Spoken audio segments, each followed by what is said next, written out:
right, ladies and gentlemen, today we are going to talk about three different things: adaptation, mechanisms of evolution, and finally, speciation. So you should be able, one of our objectives is to be able to tell me what an adaptation is and to describe some adaptations. Okay? Hardy-Weinberg. Okay, the Hardy-Weinberg equation, we're going to talk a little bit about it. And the video tonight is the real Hardy-Weinberg equation. So it talks a little bit about that. And finally, speciation, the creation of a new species that we will discuss. So let's start off here with adaptations. Okay, an adaptation. An adaptation is a trait that is shaped by natural selection to increase the survival or reproductive success of an organism. Now, fitness. Okay? Fitness. A lot of the times we hear survival of the fittest, and we think the biggest, the strongest. Okay? That's not necessarily the case. That's not the fitness that we're talking about. What the fitness is it's able to increase the survival or reproductive success. Now, just because a bird has a different beak, okay? Just because a finch has a different beak, could that help its survival and fitness and reproductive success? Okay? If it's got a real tiny beak and it's got to crush seeds, is that going to be very good? No. Okay? So it has nothing to do with what we think of as fitness. Okay? Reproductive success. We talked about the faster ones. Okay? The faster ones. If I'm a wildebeest and I'm really fast, is it going to be better than being really slow? Well, it depends. Depends whether that lion can catch me. By the way, I just watched a cool video the other day of some hyenas that were messing with the pride because the main lion was gone. And all of a sudden, the main lion came back, and all these hyenas, it caught one of them, and I think they called it the matriarch, which I think was the head hyena. They caught that, the lion caught that one head hyena. So it was a pretty neat video that I watched. But nonetheless, okay, if that was a really fast hyena, would the lion have caught it? Probably would have caught a slower one. So, what are some of these adaptations? Well, we just talked about it here. Here's a finch. Look at these beaks. A big, strong beak to crush the seed. Okay? Look at this beak. Okay? It's almost like a little pointy beak so that it can get the insects. Okay? This is a little pointier one too, but it's got to be somewhat strong because he's got to break the barrier of the cactus so it can drink the juices of that cactus there. So, all of these different finches have developed different beaks, so their survival and reproductive success depended on it. What if I have a finch that has a beak like this, but the only thing around to eat are those seeds? What's got to happen? Okay? Either one, that finch is going to starve, or two, it's got to move to where the food is, right? Because is this finch beak going to change like that? No, that's not the way this happens. Okay? The adaptations occur over time, not to an individual species, not to that individual one, that organism. Okay? So the evolution happens over time. So if this bird's caught only where seeds are, he's either going to starve to death or he better move. Okay? Now, what are some adaptations? The very first one is camouflage.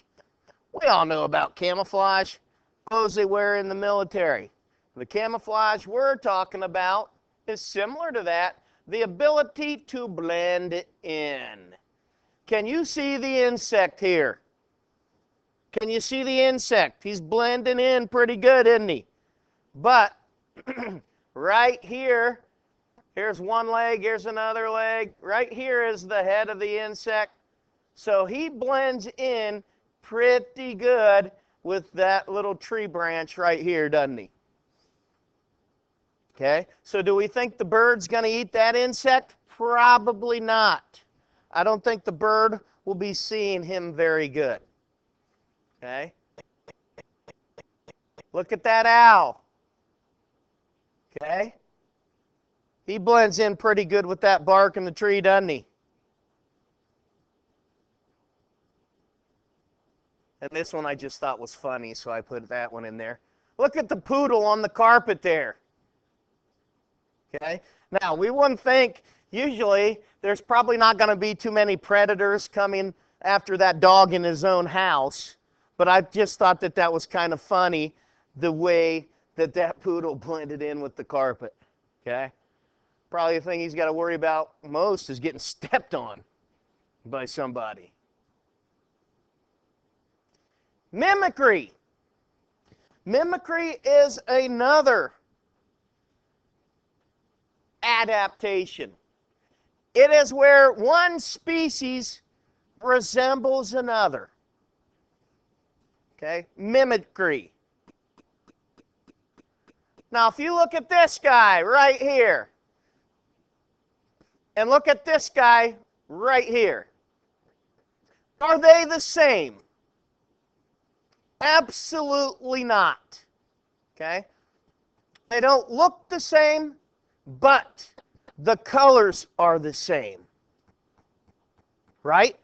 We're dealing with a yellowish color, a white color, a red color, okay, a black color. Now, the coral snake and the king snake. What's the big deal? Well, the coral snake's poisonous. Do the birds know that? The birds learn, I don't want to mess with that snake, because if I swoop down to try to catch him to eat him, it's going to bite me and I die. Because he's poisonous. Now, do you think that the birds can mistake this snake, this king snake here, for that snake? Yeah, they do. That's mimicry right there. Okay, that's mimicry. This snake has increased its fitness because it looks like this snake. Now, we talked about camouflage. They couldn't see them. Do you think these snakes want them to see their colors? Yeah. Okay. So if you see bright colored somethings like this, there's a reason. Okay. I'm thinking in my head, a little poisonous tree frog that's a really, really bright color. Why is he a really, really bright color? Because he wants people to see him so that they know, oh yeah, I remember that guy. He's poisonous. Right? So, mimicry. Resistance. Okay, resistance. Bacteria that cannot be killed by the same drug that used to work. We talked about this already before, didn't we? Okay? We talked about this before. If you look at these discs, notice that there's no bacteria growing around them. Okay? Those discs killed all the bacteria. And that's probably maybe something like penicillin. Okay? Now look right here. Did this disc kill any bacteria? Did this one? did this one. Okay? Why are those not as good as working as this one? Well, these bacteria here have developed a resistance to that particular substance. Okay? To that particular substance. So, that didn't work in killing that type of bacteria, whatever it may be. Now, our next section we talked about is mechanisms of evolution. And we're going to talk about the Hardy-Weinberg equilibrium. Okay? Now, with Hardy-Weinberg, okay, what I want you to do where it says mechanisms of evolution, I want you to write this down. P squared plus 2pq plus q squared equals 1. Write that down. Because what the p squared is, p squared is the frequency of the dominant genotype. Q squared is the frequency of the recessive genotype. So, p squared is homozygous dominant, q squared is homozygous recessive, and 2pq represents the heterozygous. Okay? Hardy-Weinberg, and that's the Hardy-Weinberg equation. P squared plus 2pq plus q squared equals 1. Now, the Hardy-Weinberg principle. The Hardy-Weinberg principle is a mathematical proof that evolution doesn't occur unless forces act to change the frequencies of the alleles.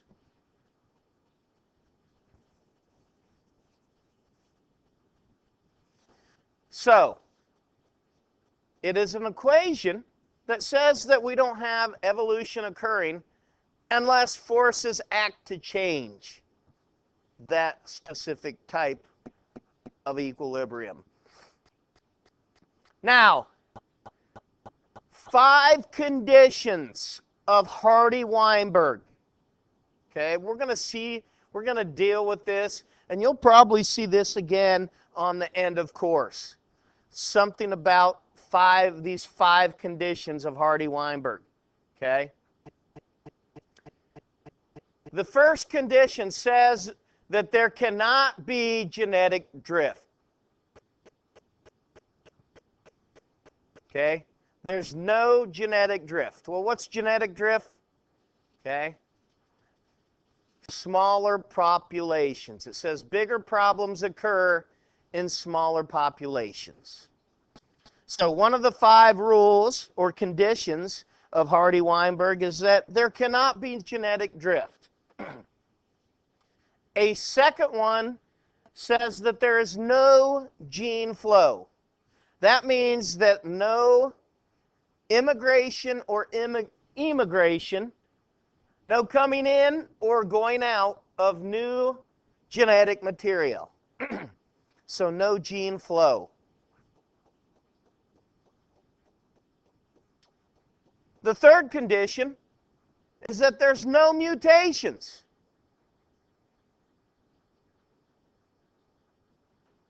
We know what a mutation is. We talked about mutations when we talked about DNA at the end.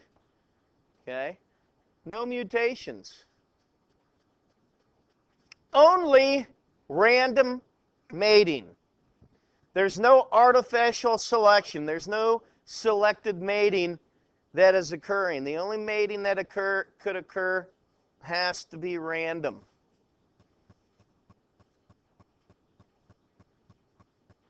And finally, there is no natural selection.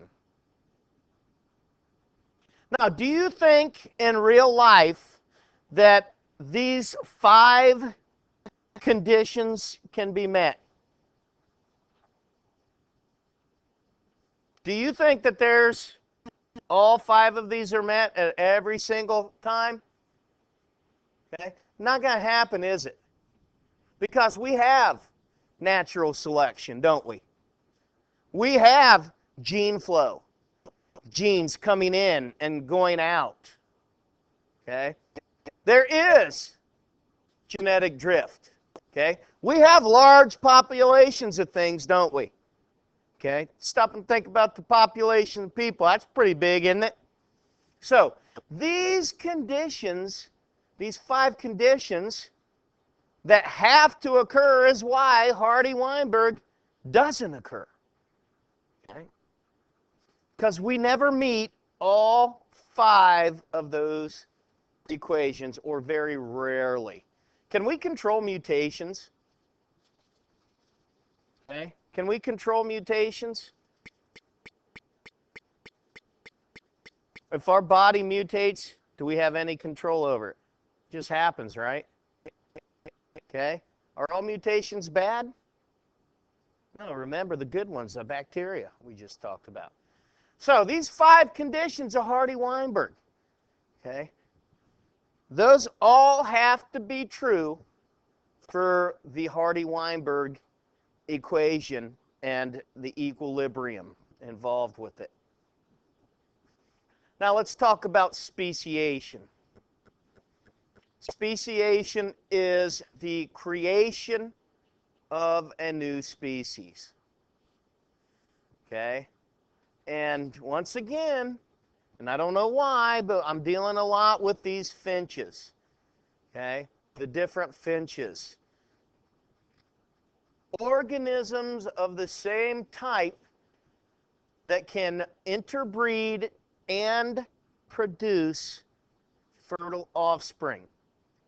Now that's very, very important. They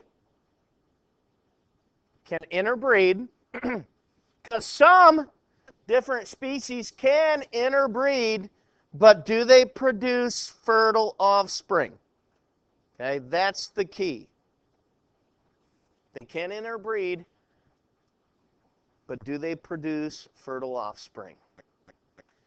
Now we're going to talk about these Insetina, and I don't even know how to pronounce that next one, so I'm not even going to try. But we're going to be dealing with these little types of salamanders here. These are all occurring off of the West Coast. So we're going to deal with these mostly in California. We're going to have a little project that we're doing over speciation the next couple of days coming up here, folks, where we deal with these. And this is going to be something similar to this, is going to be one of your next few pages in your interactive notebook, because you're going to have to color something that looks almost like this. But can you see the different types? What's the difference between these different types of salamanders? Okay, what's the difference? They're coloring, right? The different coloring. So do you think that for some reason that it's advantageous for this one to be black and yellow and this one to be orange and black? Yeah, there's got to be some reason for it. Okay, so we're going to do some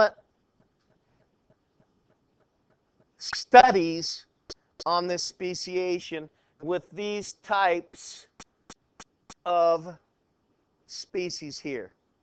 Now, let's talk about a couple of different types of speciation. The first one is allopatric speciation. And that is a speciation that is caused by a barrier.